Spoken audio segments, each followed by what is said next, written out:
Olá, seja muito bem-vinda a uma entrevista especial. Eu sou Tabata Pote e a partir de agora nós vamos entender melhor os assuntos com a ajuda de um especialista. Muitas escolas já estão com as matrículas abertas e nesse período surgem muitas dúvidas para as famílias. Será que eu já devo colocar o meu filho na escola? Para saber essa resposta, vamos conversar agora com a pediatra Bruna de Paula. Doutora Bruna, seja muito bem-vinda, é um prazer falar contigo. É um prazer todo meu. Obrigada.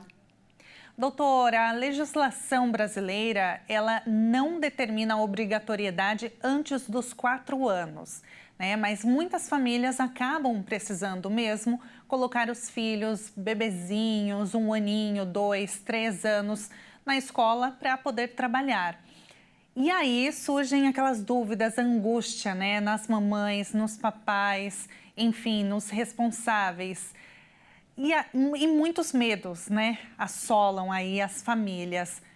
O que a gente deve observar? Tem um maior risco dessa criança adoecer mais mesmo? Tabata, isso é um medo real, tá? Mas eu no consultório, eu sempre converso com as famílias, o que é a prioridade no momento. Porque a gente tem mães que abdicaram do dia a dia, né, do trabalho, da vida praticamente, para ter os cuidados, para fazer os cuidados dessa criança e que não pode esperar mais. Tá? E tem as famílias que estão enlouquecendo com as crianças dentro de casa. Eu sou um exemplo, né, disso, e que escolhem colocar a criança mais cedo na escola para poder voltar um pouco, né, a ser homem, mulher, e lembrar o porquê que virou mãe e pai, tá? Porque não pode ser tão pesado, tem que ser gostoso. Então, muitas vezes, eu sempre trago a questão saúde, doença e as prevenções, né, para evitar que essas crianças adoeçam tanto, que a gente acaba vendo, tem a estatística aí que assusta, mas tem que pensar o porquê. Não adianta a gente ficar com uma criança dentro de casa e a família está adoecida. Família adoecida adoece criança também.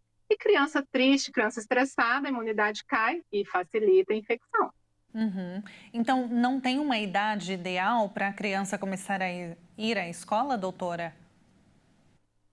Ideal, não. Lógico que eu sempre penso assim, gente, olha só, crianças abaixo de 1 ano, com certeza a imunidade é pior ainda, mas eu tenho famílias que deu 4 meses ali, venceu a licença maternidade, não tem com quem deixar a criança. E tem o medo ou traumas de ter deixado com uma babá dentro de casa e isso não ser uma possibilidade, porque se você deixa com uma babá, é uma possibilidade de diminuir doenças, tá? E eu vivenciei situações de famílias que escolheram deixar com uma babá e, por um acaso, essa babá tinha uma criança pequena dentro de casa. É muito comum, às vezes, deixar na casa da babá para essa família sair, ao invés de deixar na própria casa, né? Porque essa babá também não tem com quem deixar o filho. E essa criança acaba que, em algum período do dia, vai para a escolinha, trazia doença para casa e aquele único contato era suficiente. Ou babás com crianças pequenas que adoeciam e às vezes levava a infecção para aquela criança, ou não poderia trabalhar mesmo por várias condições. Então, é avaliar um todo. Né?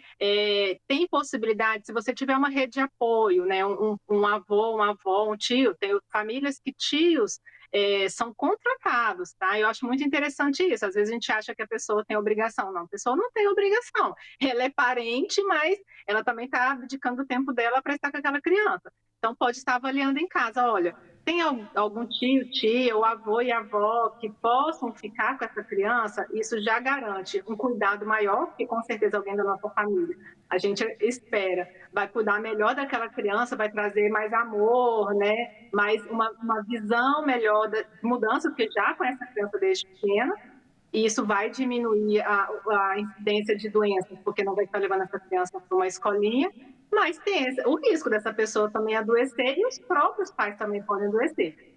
Quanto mais criança junto, né, no ambiente, maior o risco sim de infecção. é colocar realmente na balança. Se puder esperar até um aninho, melhor. Tem os prós e contras, né, doutora?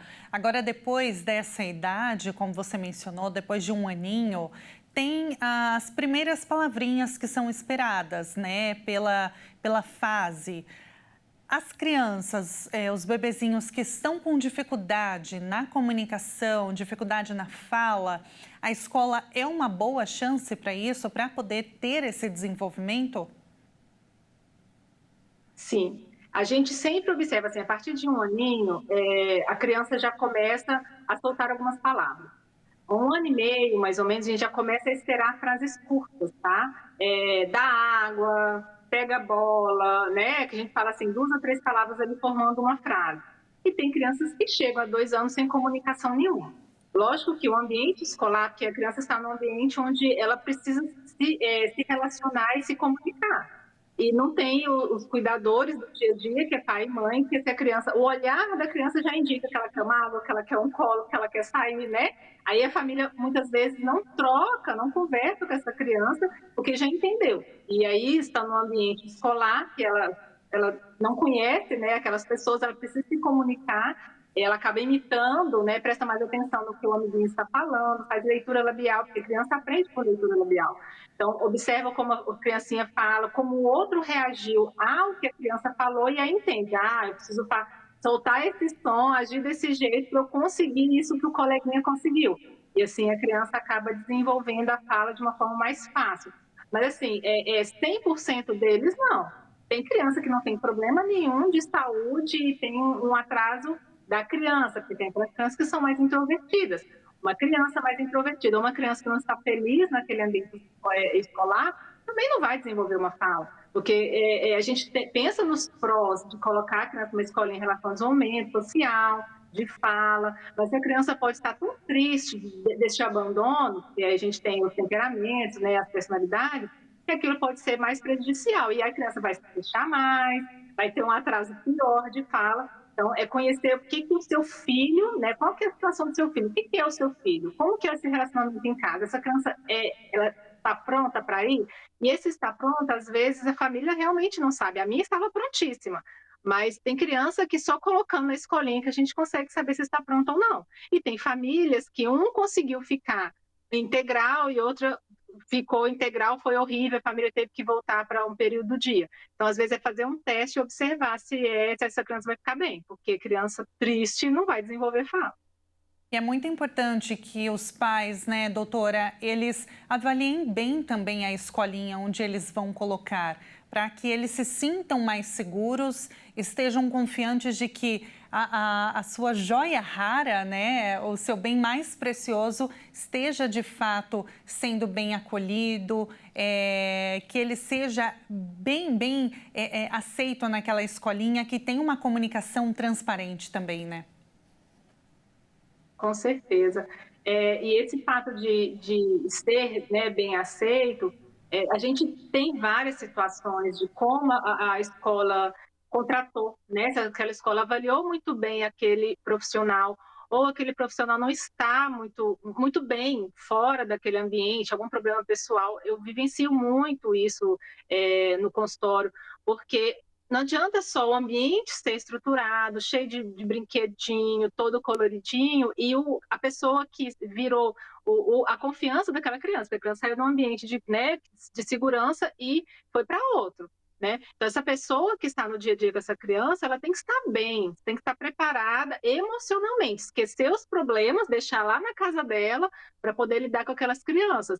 E muitas vezes, dependendo do temperamento da criança, se ela não teve uma boa troca com aquele professor, aquele cuidador, não que o problema seja com aquele, né, com aquele cuidador, mas às vezes ele é mais seco e aquela criança ela é mais negozinha, né, gosta de um contato maior, e esse cuidador não teve essa percepção, é o suficiente para a criança não se adaptar e não gostar mesmo daquele monte de brinquedo. Uhum, com certeza. Doutora, muito obrigada pela entrevista, por trazer aqui, de fato, umas recomendações, né, para os pais ficarem mais tranquilos nesse período que a gente sabe que é de muita angústia, né? Quem tem filhos sabe bem o que a gente está falando, né, doutora?